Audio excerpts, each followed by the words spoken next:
This question's for Mr. Joseph.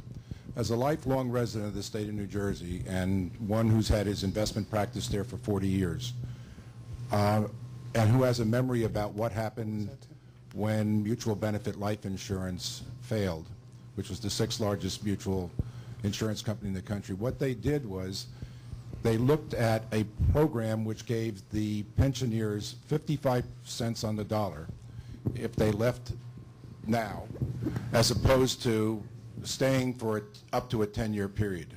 Has the state of New Jersey looked at a similar way of dealing with its pension fund issues, which is a payout now at some measure, and then coming up with an absolutely new pension plan so that you could start all over again? Because it seems to me that the liabilities are growing faster than the ability of the asset allocation to be able to grow the assets, so that the shortfall is getting bigger, particularly when the state doesn't fund the pension plan. Has there been any consideration given to a payout now of the old pension plan? Sir, with all due respect, I can't comment on mutual benefit. I'm not aware of that default or bankruptcy, and I can't comment on policy that's related to any of these plans that you're presenting. I'm not aware of any of them, but and if I was, I can't comment on those issues.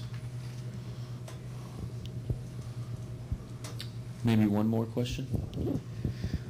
Oftentimes, when we talk to institutional investors, we hear quotes like, "This is not in my mandate," or "This is beyond our mandate." Isn't the fiduciary duty of institutional allocators to actually be able to take advantage and generate returns for their underlying constituents? And if so, why and what causes these mandate restrictions, and what does it take to change them? Do you feel like you miss out on opportunities because you're so restricted by mandates?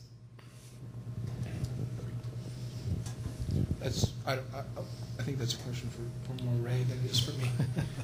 Okay. Well, to make sure I understood your question, you're asking me about the mandates that we actually place into funds. I think there's two things you need to understand, and it probably goes to the gentleman sitting to your left, his point earlier.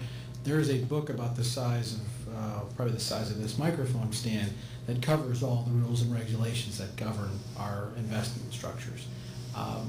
Those rules are put in place, and they're there to protect the fiduciaries as well as the beneficiaries of the state.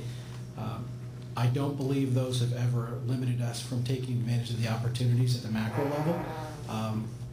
But again, those are put in place by a board and a body beyond my pay grade.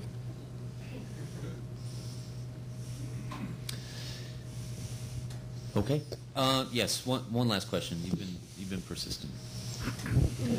I'm wondering what the possibility is that when we meet here again next year, we'll find that Treasury interest rates have risen, the equity risk premium might have risen, equities have done extremely well, and the fact that we're concentrating on liquidity and low returns might be yesterday's story.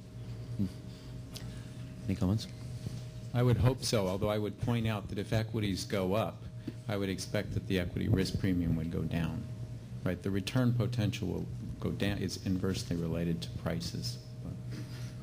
I agree. I hope we're still talking about liquidity, though.